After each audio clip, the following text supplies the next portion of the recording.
샬롬. 그동안 평안하셨죠? 네, 오늘은 은혜가 궁금한 것이 있어요. 무엇이냐면요. 성경은 분명히 한 권인데 왜 성경에 복음이 있고 거짓 복음이 있을까요? 저는 이것이 너무 궁금합니다. 여러분, 오늘 은혜와 저와 함께 한번 알아보실까요? 네, 성소가 아니면 가짜다. 성소로 증명되지 않으면 거짓이다. 반드시 알아야 하고 정리되어야 할 아주 중요한 문제입니다. 구원과 복음을 한 문장으로 표현한 성경 말씀이 있습니다. 어떤 말씀일까요? 요한복음 1장 29절에 보면 보라, 세상 죄를 지고 가는 하나님의 어린 양이로다. 어린 양이라는 단어는 유대인들에게 익숙합니다. 날마다 어린 양을 잡아 성소에 가서 죽였죠. 그런데 유대인들이 실패한 이유가 무엇일까요? 하나님의 어린 양에게 제를 드리는 것을 실패했습니다. 왜요? 그래서 멸망당했습니다. 지금도 마찬가지입니다. 왜 그럴까요? 우리의 죄를 드리는 방법을 모르면 멸망당합니다. 그래서 오늘 은혜가 찾아왔습니다.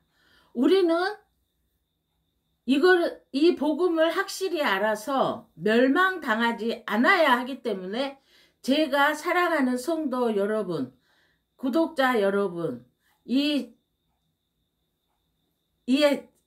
동영상을 보시는 여러분들에게 꼭 알려주고 싶었습니다. 끝까지 들어보세요.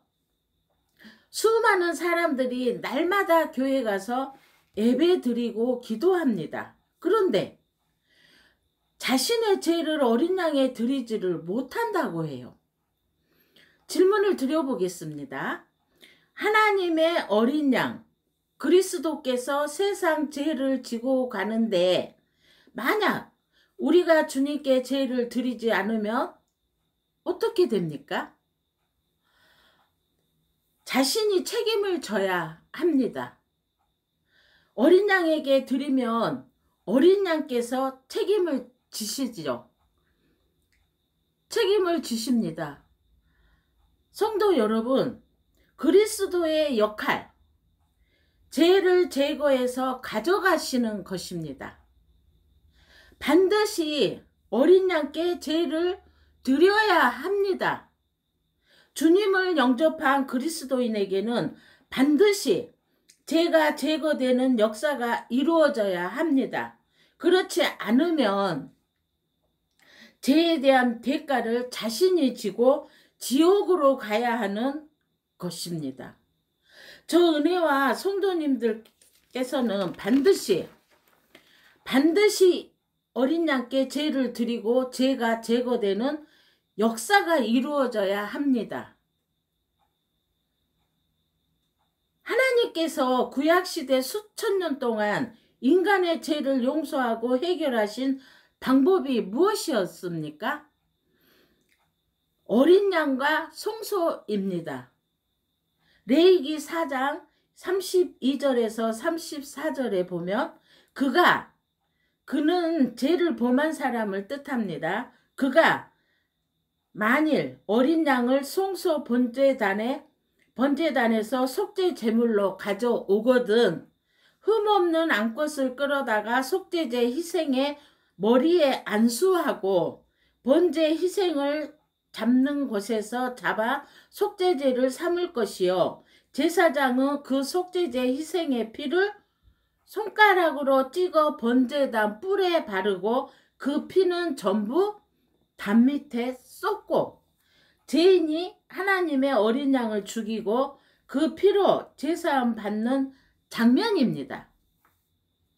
회개하는 심령으로 어린 양을 끌고 온 죄인은 번제단 앞에서 눈물의 기도를 드립니다.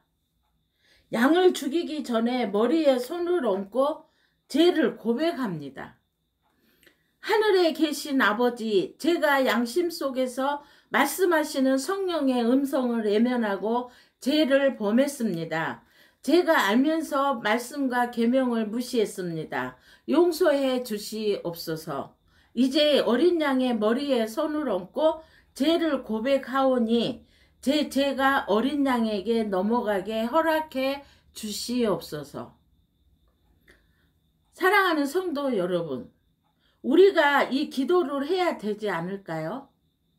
죄는 내가 범했는데 양이 대신 죽는 것입니다. 형제님, 이제 당신의 죄가 이 피에 옮겨졌습니다. 제가 물을 때 대답하시기 바랍니다. 형제님, 마음에 품고 있던 죄가 이 피 속으로 넘어온 것이 분명합니까?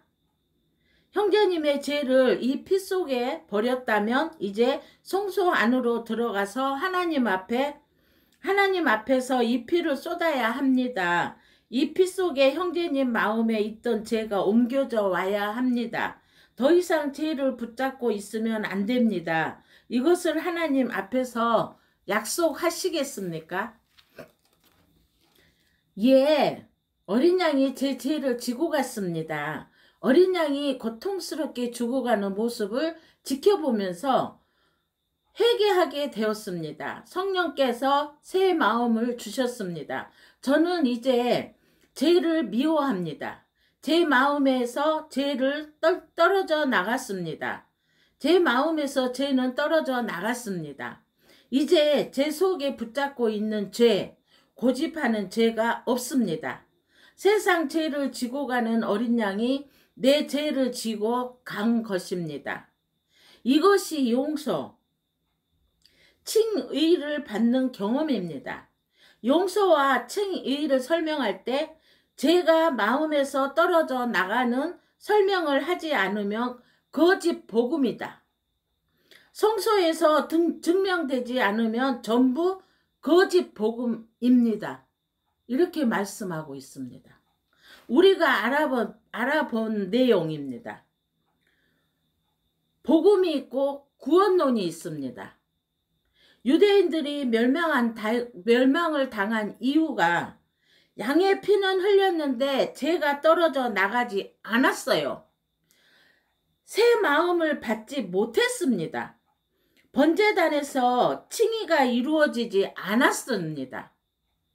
성도 여러분, 이것이 수천 년 전, 2000년 전의 일일까요? 죄가 떨어져 나가지 않는 문제는 오늘날에도 교회 속에서 똑같이 반복되고 있지는 않다고 생각하십니까?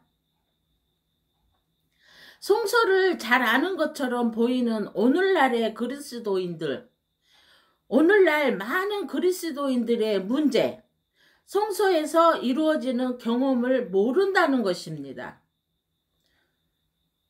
문제입니다. 유대인들의 문제가 무엇입니까?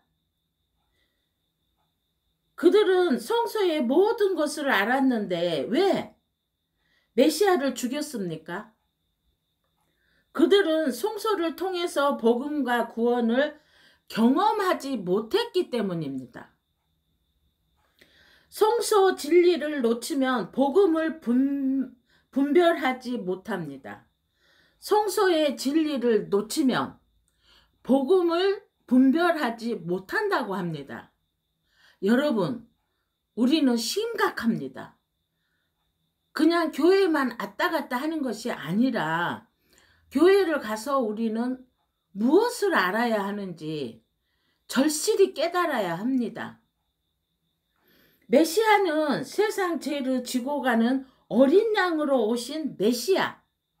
그런데 유대인들은 메시아께서 오시면 로마 제국으로부터 구원하신다라는 해방 신앙론을 세운 유대인들입니다. 예수께서는 십자가에 달려 돌아가시게 된 것입니다. 평생 성소를 들락날락 했지만 하나님의 어린 양이 그들의 죄를 지고 가지 못했습니다. 오늘날도 마찬가지라고 생각합니다. 그래서 성소와 관련 없는 구원론들이 나타나고 있는 것이라고 생각합니다. 그래서 성도들은 크게 혼돈하고 길을 잃어버립니다. 성소는 오직 하나의 복음, 성소는 오직 하나의 구원을 인정하는 것입니다. 성소를 알면은 하나가 되는 것입니다. 우리는 성소를 제대로 알고 세상 죄를 지고 가는 예수 그리스도 메시아를 제대로 알고 믿음으로 나가야 합니다. 깨어나십시오. 눈물로 회개하며 기도해야 합니다. 구원론 아닙니다. 그래서 은혜가 너무 답답하여서 여러분들을 만나러 왔습니다. 여러분, 우리는 깨어 있어야 합니다. 그리고 성소에 우리 죄를 지고 가는 어린 양 예수 그리스도에 대해서 알아야 합니다. 아멘, 아멘입니다. 또 봬요.